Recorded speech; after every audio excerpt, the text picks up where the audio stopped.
ಎಲ್ರಿಗೂ ನಮಸ್ಕಾರ.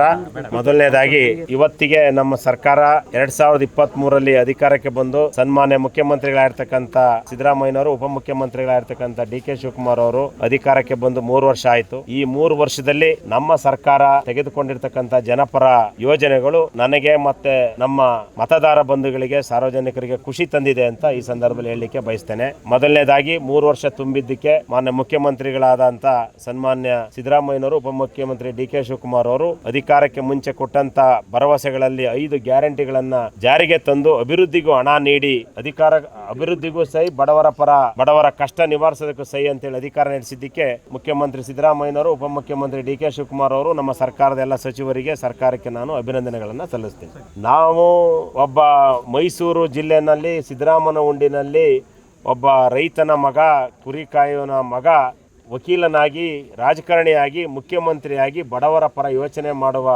ಚಿಂತನೆಯಲ್ಲಿರ್ತಕ್ಕಂಥ ಮುಖ್ಯಮಂತ್ರಿ ಸಿದ್ದರಾಮಯ್ಯನವರು 5 ಗ್ಯಾರಂಟಿ ತಂದಿದ್ದು ಯಾಕೆ ಅಂತ ಹೇಳಿದ್ರೆ, ಏನು 12ನೇ ಶತಮಾನದ ಜಗಜ್ಯೋತಿ ಬಸವೇಶ್ವರರ ಮತ್ತೆ 19ನೇ ಶತಮಾನದ ಅಂಬೇಡ್ಕರ್ ಅವರ ವಿಚಾರಧಾರೆಗಳನ್ನು ತನ್ನ ಆಡಳಿತ ವ್ಯವಸ್ಥೆಯಲ್ಲಿ ಅಳವಡಿಸಿಕೊಂಡಂಥ ಏಕೈಕ ಮುಖ್ಯಮಂತ್ರಿ ಸನ್ಮಾನ್ಯ ಸಿದ್ದರಾಮಯ್ಯನವರು. ಏನು ಶೋಷಿತ ವರ್ಗ, ಬಡವರ ಪರವಾಗಿ ಅವರನ್ನ ಸಮಾಜದ ಮುನ್ನೆಲೆಗೆ ತರಬೇಕು, ಸಾಮಾಜಿಕವಾಗಿ, ಆರ್ಥಿಕವಾಗಿ ಅವರನ್ನ ಗಟ್ಟಿಗೊಳಿಸಬೇಕು ಅಂತೇಳಿ 5 ಗ್ಯಾರಂಟಿನ ಜಾರಿಗೆ ತಂದು. ಕೆಲವರು ಹೇಳ್ಬೋದು, ಈ 5 ಗ್ಯಾರಂಟಿನ ಜಾರಿಗೊಳಿಸಿದಾಗ ಆರ್ಥಿಕವಾಗಿ ಗಟ್ಟಿ ಆದ್ರ ಅಂತ. ನೋಡಿ, ಇಡೀ ದೇಶದಲ್ಲಿ ಅತಿ ಹೆಚ್ಚು ಟ್ಯಾಕ್ಸ್ ಕಟ್ತಾ ಇರ್ತಕ್ಕಂಥದ್ದು ಮಹಾರಾಷ್ಟ್ರ, 2ನೇ ಸ್ಥಾನದಲ್ಲಿ ಇರ್ತಕ್ಕಂಥದ್ದು ನಮ್ಮ ಕರ್ನಾಟಕ ದೇಶ.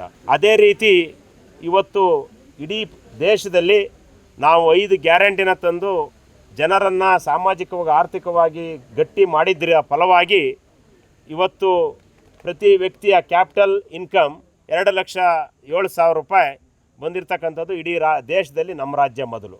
ಹಾಗಾದರೆ ನಾವು 5 ಗ್ಯಾರಂಟಿಯನ್ನು ತಂದುಕೊಟ್ಟು ಅವ್ರು ಆರ್ಥಿಕವಾಗಿ ಅವ್ರನ್ನ ಗಟ್ಟಿ ಮಾಡಿದ್ರ ಫಲವಾಗಿಯೇ ಇವತ್ತು ನಾವು ಇಡೀ ದೇಶದಲ್ಲಿ ನಂಬರ್ 1 ಇದ್ದೇವೆ ಆರ್ಥಿಕವಾಗಿ, ಏನು ಅವರ ಇನ್ಕಮ್ಮು ಬಗ್ಗೆ.